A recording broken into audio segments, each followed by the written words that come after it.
Cukup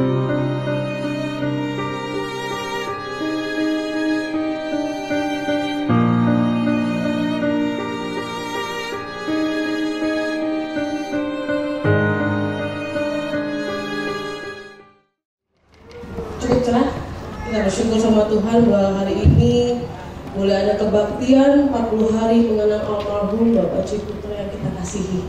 Kita akan mulai sama-sama ibadah hari ini. Kita mulai dengan berdoa. Bapa di surga, kami mengucap syukur buat siang hari ini, begitu cuaca yang indah. Kami percaya semua ada dalam kendalinya Tuhan, dan kami mau bersuka cita, kami mau bersyukur, dan kami juga mau mengenang Bapak terkasih kami, almarhum Pak Ciputra Tuhan. Dan Engkau begitu baik buat setiap kami semua. Terima kasih Bapak, di dalam nama Yesus. Haleluya. Amin. Boleh saya undang murid berdiri bersama-sama. Ada pujian yang juga disukai oleh Pak Ciputra. Kita akan nyanyikan pujian ini, Dibawa ke Paksa Sayang-Mu. Haleluya. Kami selalu ada denganmu ya Tuhan. Kami selalu berlindung dalam naungan. Dibawa ke paksa ya Tuhan. Dia bawa kita kembali melintasi langit biru. Sama-sama kita nyanyikan apa itu. Aku ingin selalu berada di hadirat-Mu. Oh, aku ingin selalu berlindung dalam naungan-Mu. Dibawa ke paksa sayap-Mu, Kau bawaku terbang tinggi, melintasi langit biru, bagaikan raja wali, bagai raja wali, bagai raja wali, melintasi gunung tinggi, bagai raja wali, melintasi badai hidup, dibawa ke paksa sayap-Mu, Kau bawaku terbang tinggi, melintasi langit biru, bagaikan raja wali. Dari awal kita pujian ini. Aku ingin selalu berada di hadirat-Mu. Aku ingin selalu berlindung dalam naungan-Mu. Dibawa ke paksa sayap-Mu, Kau bawaku terbang tinggi, melintasi langit biru, bagaikan raja wali, bagai raja wali, bagai raja wali, melintasi gunung tinggi, bagai raja wali, melintasi badai hidup, dibawa ke paksa sayap-Mu, Kau bawaku terbang tinggi, melintasi langit biru, bagaikan raja wali, bagai raja wali, bagai raja wali, melintasi gunung tinggi, bagai raja wali, melintasi badai hidup, dibawa ke paksa sayap-Mu, Kau bawaku terbang tinggi, melintasi langit biru, bagaikan raja wali, melintasi langit biru, bagaikan raja wali, melintasi langit biru, bagaikan raja wali. Jalan hidup orang benar diterangi oleh cahaya firman Tuhan. Kita dengan pujian ini, halaman berikutnya saudara. Yes.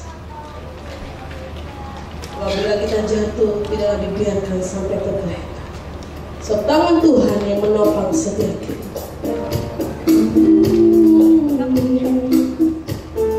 Jangan hidup orang benar diterangi oleh cahaya firman Tuhan. Jalan hidup orang benar, orang benar semakin terang hingga remang tengah hari.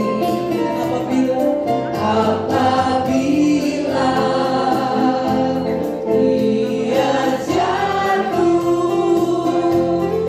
tidaklah dibiarkan sampai tergeletak. Sebab tangan Tuhan yang menopang setiap kita. Yang menopangnya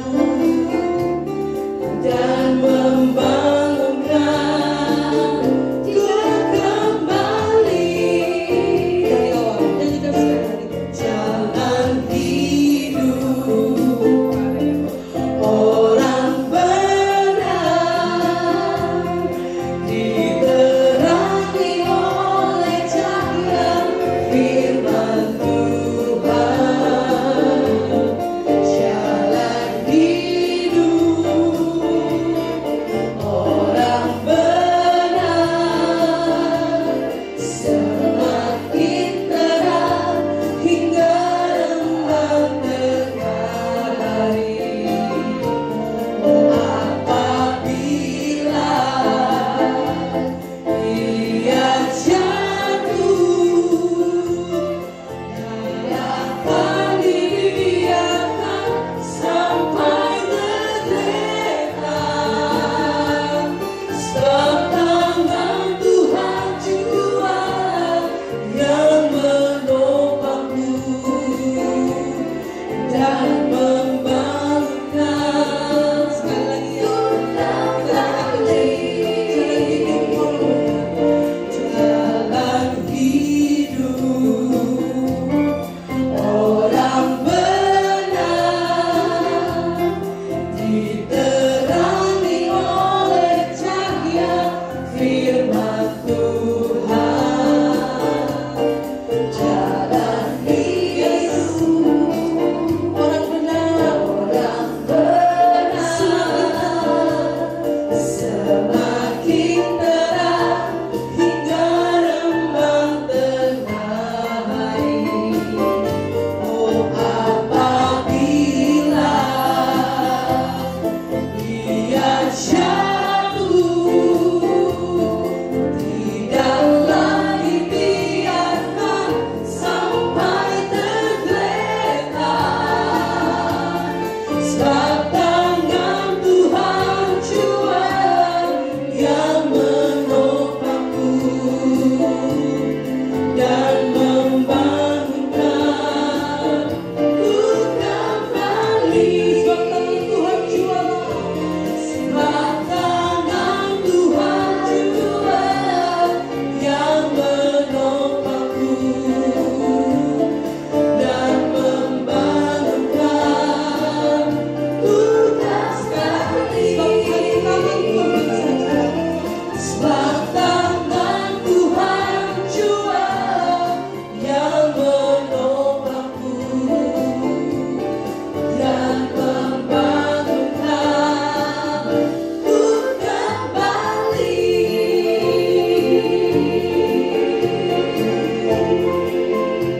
Amin. Silakan kita bawa meditasi dulu. Perlindungan kita, dialah kota benteng hidup kita. Kami bersyukur kepadamu. Kita naikkan pujian Yesus sahabatku. Halaman ke-2. Sebelum dibawa ke paksa yang ada lagu yang kita nyanyikan. Terima kasih Tuhan. Yesus sahabatku,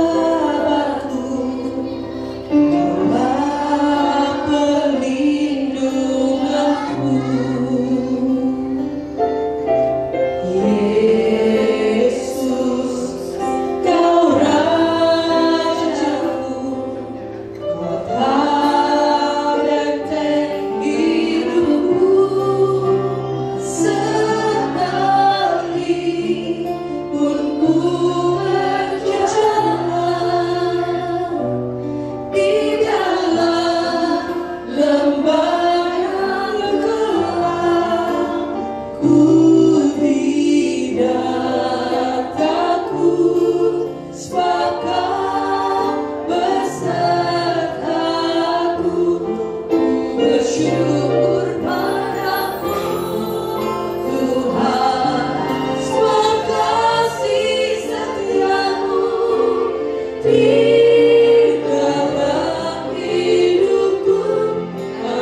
kasih yang terindah dan hati yang mulia. Karya Yesus Tuhan. Kita nyanyikan pujian ini yang paling terakhir. Kasih yang terindah, hati yang mulia, hanya ku temukan di dalam-Mu, Yesusku, Yesusku. Pujian dari hatiku, selalu di setiap waktuku. Tiada pernah berubah, tiada pernah berubah. Kasih-Nya Tuhan, kasih-Mu karya terbesar di dalam hidupku, karya terbesar dalam hidupku, pengorbananmu yang selamatkanku. Engkaulah harta yang tak ternilai, yang ku miliki dan ku hargai. Yesus Engkau ku kagumi.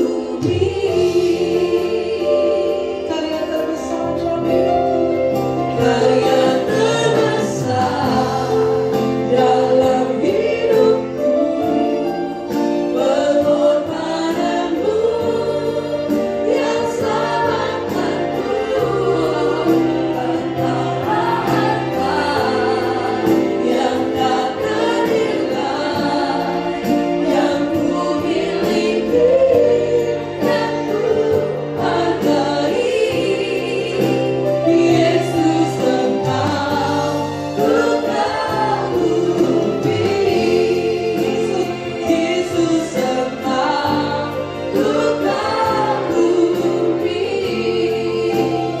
Yesus Engkau ku kagumi. Yesus Engkau ku kagumi. Yesus Engkau ku kagumi. Lagi-lagi katakan karya terbesar dalam hidupku, karya terbesar dalam hidupku, pengorbananmu yang tak selamatkanku. Engkaulah harta yang tak ternilai, yang ku miliki dan ku hargai. Yesus Engkau ku kagumi. Yesus yang dikagumi. Yesus Engkau ku kagumi. Yesus Engkau ku kagumi.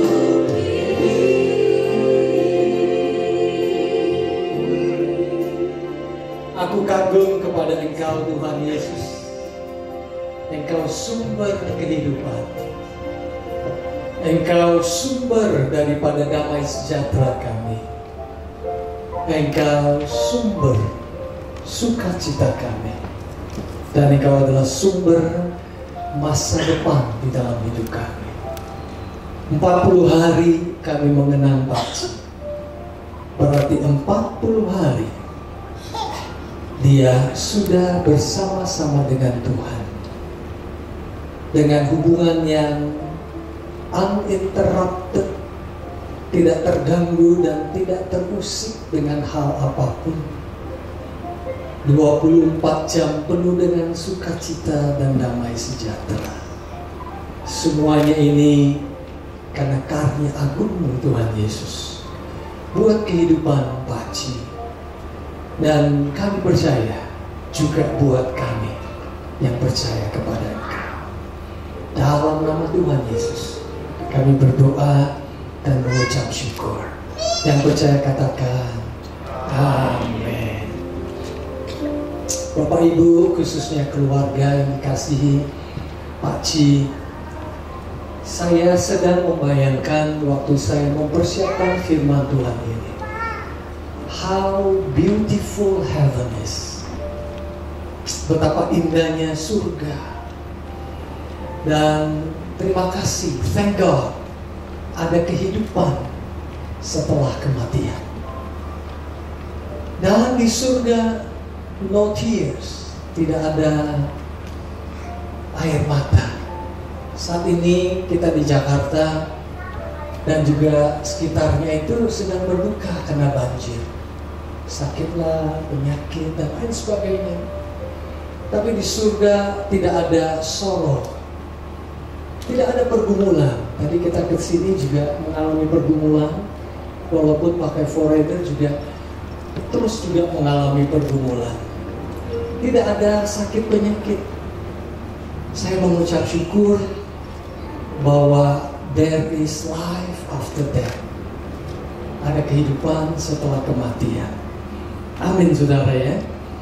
Sehingga yang terbatas satu hari menjadi tidak terbatas lagi.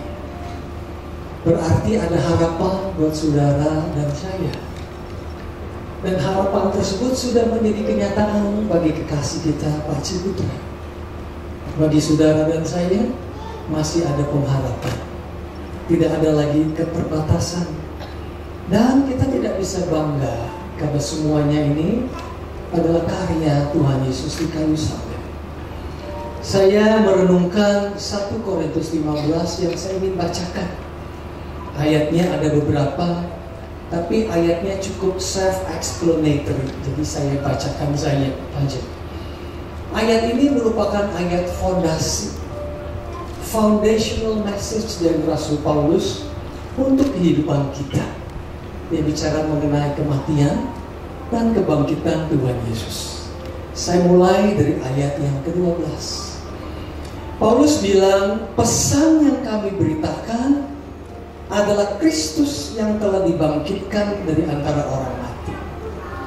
Saya senang dengan ayat ini karena Paulus bilang, saya punya satu berita.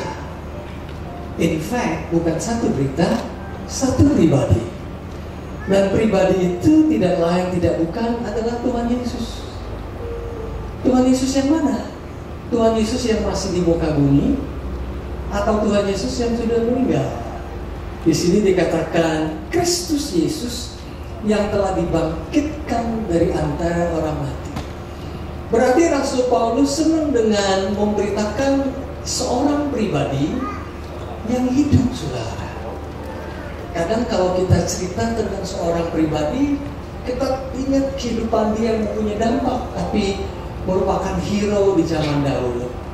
Tapi yang Paulus beritakan adalah pribadi yang hidup dan hari ini ada di tengah-tengah kita, dan hari ini telah membawa Pak Ci bersama-sama dengan beliau. Dan Paulus melanjutkan dengan ayat yang sama. Jadi bagaimana mungkin ada di antara kamu yang dapat mengatakan bahwa tidak ada kebangkitan dari orang mati? Kenapa ada rumor yang mengatakan orang meninggal, that's it? Enggak. Kenapa? Karena yang saya beritakan, kata Paulus, is somebody that is alive. Nggak kelihatan sih di mata, tapi bisa dirasakan di hati kita, saudara. Tapi nanti kita bisa lihat muka demi muka dengan dia, seperti yang dialami Pak Ci. Ayat 13, saudara. Karena jika tidak ada kebangkitan orang mati, maka Kristus juga tidak dibangkitkan. Ayat ini kayaknya nggak masuk logika. Mestinya dibaca demikian. Kalau Kristus dibangkitkan, berarti yang lain dibangkitkan. Mestinya begitu. Tapi dibalik oleh Rasul Paulus. Why? Karena Rasul Paulus mengkaitkan antara kebangkitan Tuhan Yesus dengan kebangkitan saudara dan saya. Dengan kata lain, His resurrection is your resurrection. Jadi kalau saya bicara tentang kebangkitan Tuhan Yesus, nyambung-nyambungnya adalah kebangkitan saudara dan saya.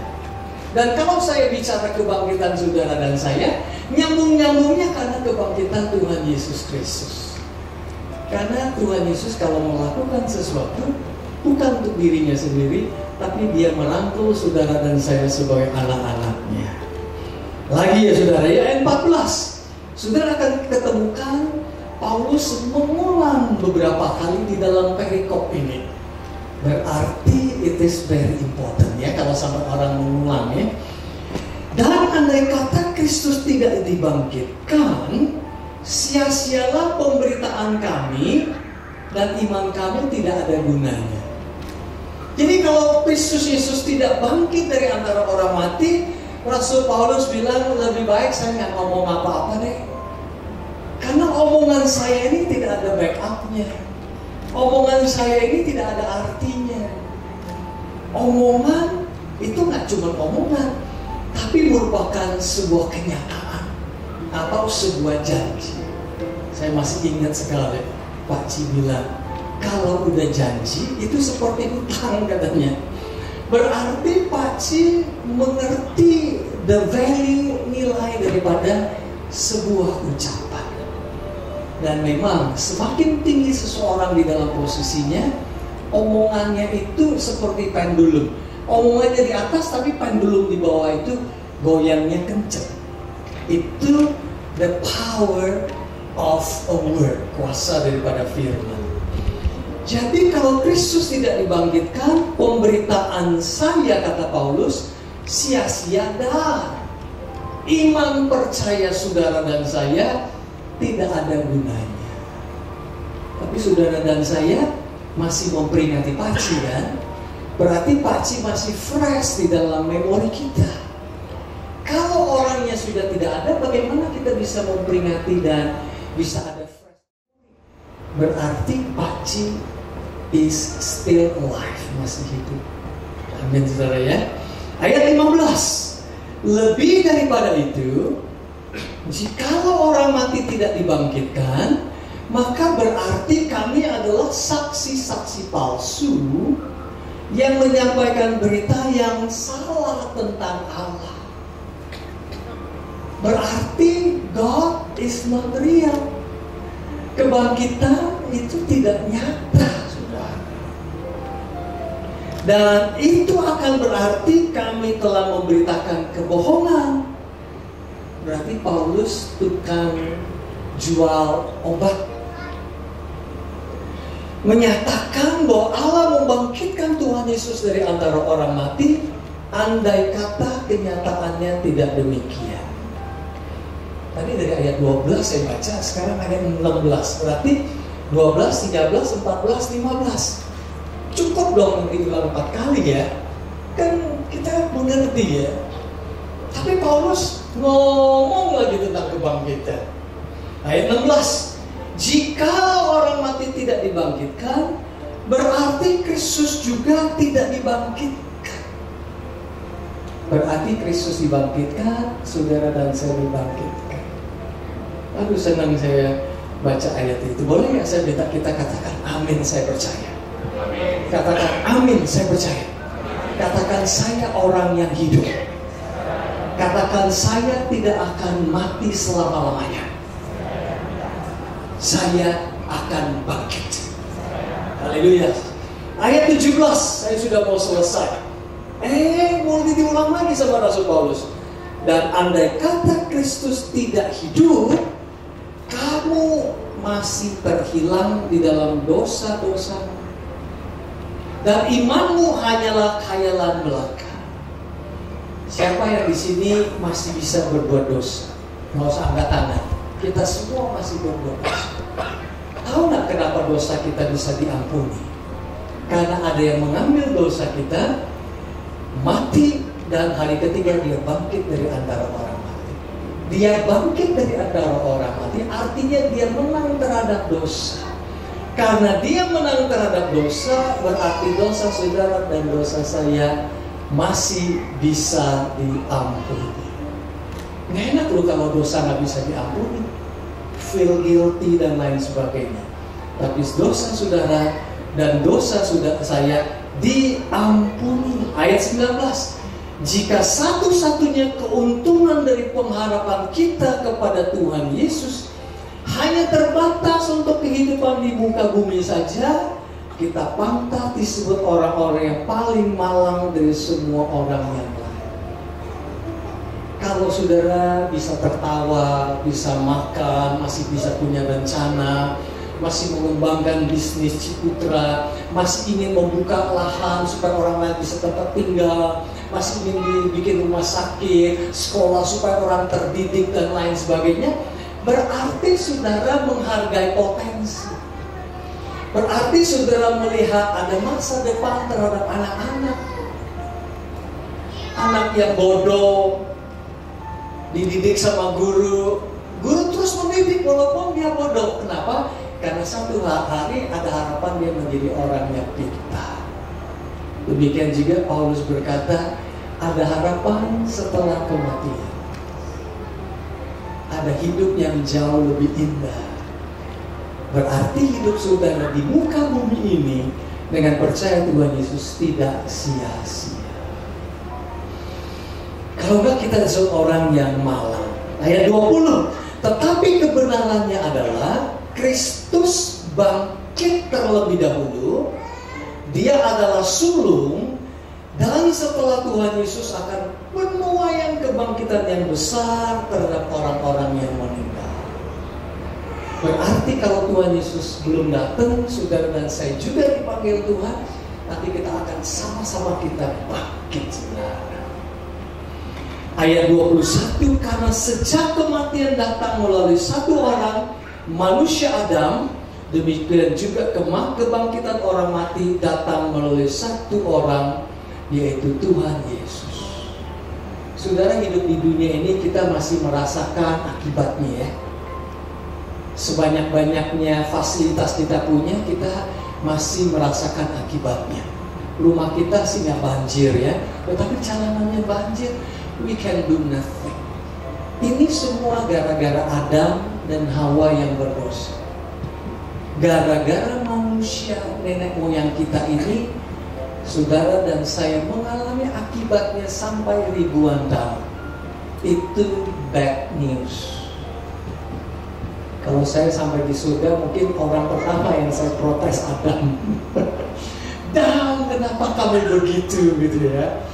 Tetapi kabar buruk itu dipenuhi dengan kabar baik yang jauh lebih luar biasa. Gara-gara Tuhan Yesus, saudara dan saya dosanya banyak diampuni, dan kemudian diberikan kebangkitan dari antara orang mati. Gara-gara Adam, kita takluk kepada iblis. Gara-gara Tuhan Yesus, iblis takluk kepada Tuhan Yesus. Berarti yang ada pada hidup saudara dan saya sekarang adalah masa depan yang luar biasa, dan ujung-ujungnya adalah hidup kekekalan.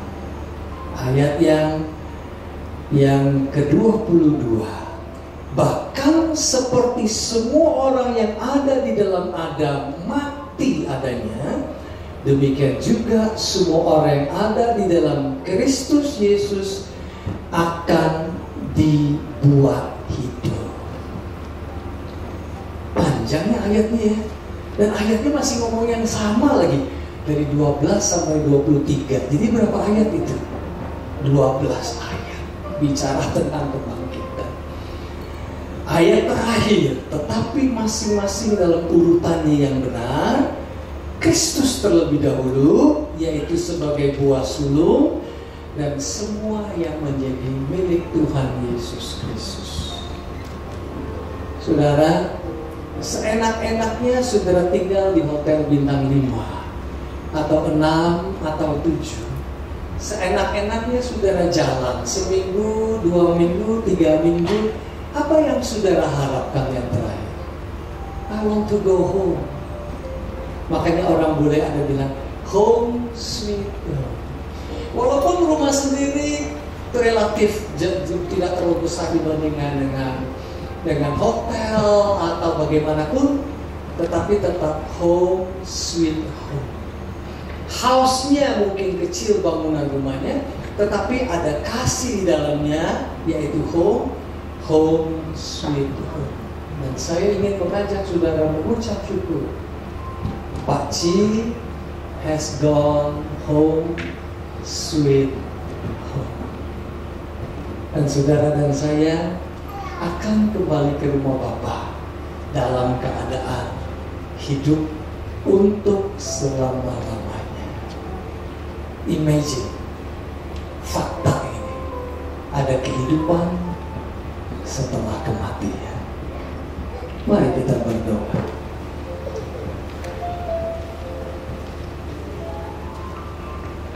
Pak Ci, hari ini kami tahu 40 hari Pak Ci sudah bersama dengan Tuhan Yesus. Kami di bumi hanya bisa imagine dalam skop yang kecil betapa indahnya Pak Ci bersama dengan Tuhan Yesus di surga. Di antara semua proyek-proyek yang indah dan bagus yang Pak Ci pernah lihat dan bayangkan, now your dream has come true. Tuhan sudah membuat mimpi Pak Ci menjadi kenyataan. Untuk itu kami mengucap syukur.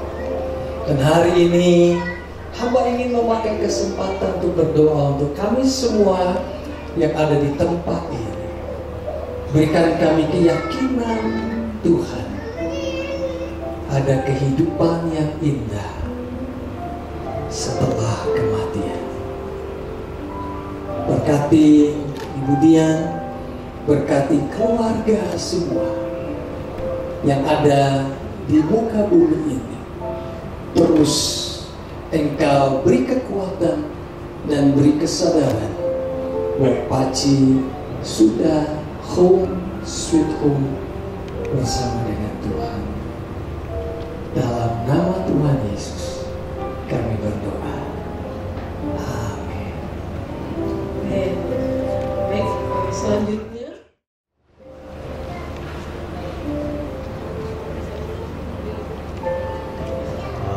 selamat siang Bapak-bapak, Ibu-ibu yang kami hormati, Tante Ella, Tante Beng, Direktur Komisaris Pak Anton, Jenani, dan juga karyawan dan juga keluarga kami, brother sister semua. Saya terima kasih juga pada karyawan yang bantu ini hari bisa tercapai. Ini hari ini adalah enak sekali bisa begini, bagus keadaan. Kami terima kasih sekali atas perhatiannya. Hari ini adalah hari yang menurut pendeta adalah hari yang bahagia, karena ini hari di mana Pak Ci sudah bergabung dengan yang menciptakan. Hari ini kami hidup di dunia berdasarkan iman, berdasarkan kepercayaan bahwa kita semua akan kembali ke asalnya. Dan itu adalah sampai sekarang jalannya ke sana. Jadi hari ini walaupun dengan hati yang masih berat, kami ingat bahwa kita hidup berdasarkan kehendak yang menciptakan kita. Jadi kami yakin sekali bahwa kami bisa dapat berbahagia karena dalam hati kami tahu bahwa Pak Ci sudah bahagia sekali sekarang. Dan kami berharap bahwa kami bisa terus bersama Pak Ci, punya perasaan dengan Pak Ci. Dengan kami percaya bahwa itu akan terjadi, dan itu kami Pak Ci juga pasti akan tetap bersama kami di hati kami, dan mungkin dari atas unit kami semua. Kami yakin bahwa kami Pak Ci, kami akan keluarga meneruskan cita-cita Pak Ci yang Pak Ci mau apa yang kami jalankan di dunia ini dan di perusahaan ini. Kami terima kasih sekali karena juga mami kami kemudian sangat sehat, tetap sangat tabah melalui semua ini. karena kami yakin dan punya kepercayaan dan iman yang kuat. Terima kasih sekali lagi atas kedatangannya, semua perhatian dan semua. Ini hari dan kami sore waktu terima kasih sekali lagi. Terima kasih.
Kemudian akan dilanjutkan kembali peletakan mawar merah dari istri tercinta Ibu Dian Ciputra.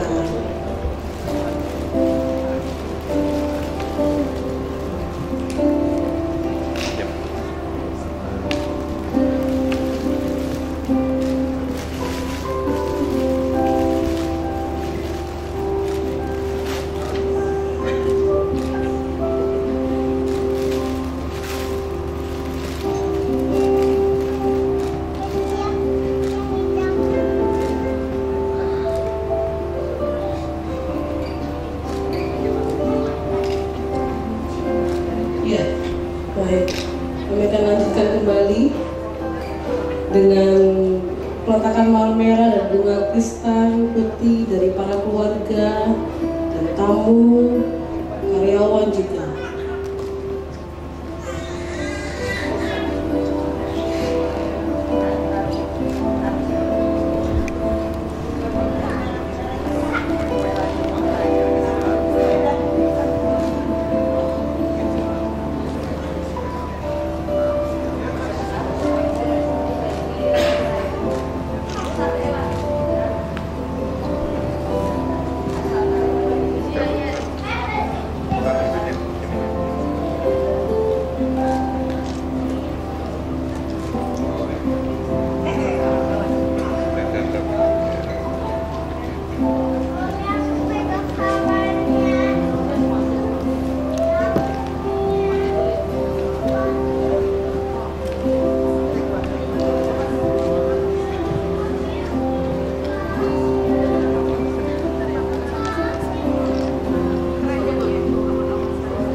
Karyawan udah sudah.